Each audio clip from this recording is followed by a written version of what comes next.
Boudoir photography is probably one of the most technically demanding works that we do, but it's also the most rewarding when it lands correctly. And today we're going to go through two scenes from a recent client shoot that we had.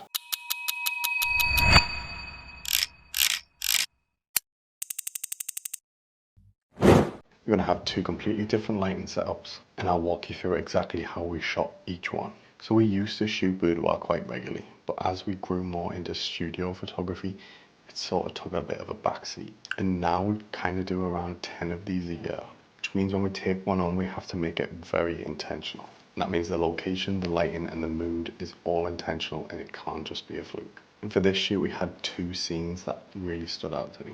So we used the kitchen for one and the upstairs makeup station for the other. And on paper, neither of those sound like a boudoir setting. And that's what I kind of like about these images, because they're not your typical boudoir shot. So starting with the kitchen, and this is the more complex setup of the two. We brought in the 90cm octagon softbox. We had this on a constant light sitting at around 50% power, and it was positioned to the right of the model. The reason I love this modifier for boudoir specifically is the quality of the fall off. You're getting a large soft source that wraps slightly but still gives you genuine shadow.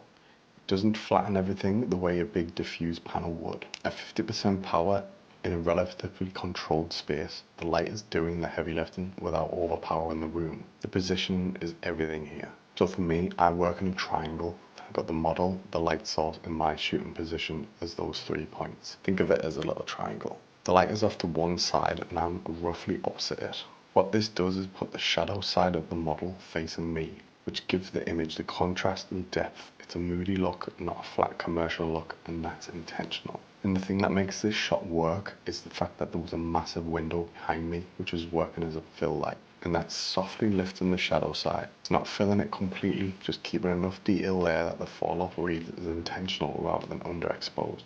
And that balance between the softbox and the ambient fill is where the actual image lives. And if we put all of that together, this is what we end up with on those final images.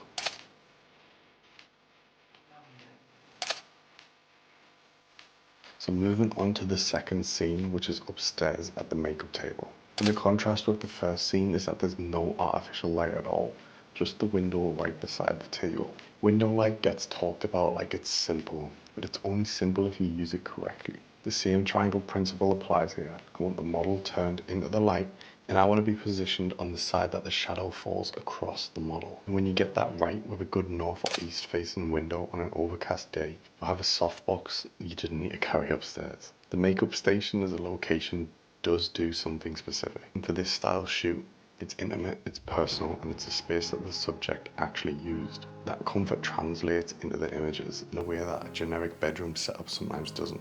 There's a reason she's there, and the camera can feel that. So that's two scenes, two completely different light sources, and the same underlying logic. So we use that triangle principle to create those intentional shadows, and we let the space do some of the work rather than trying to fight it. And boudoir photography doesn't actually require a lot of gear. It just requires you to read the room, quite literally. And if you're thinking about offering this kind of work, start with one good window and build from there. Because if you can get the principles right here, it applies to every other lighting setup you would want to use.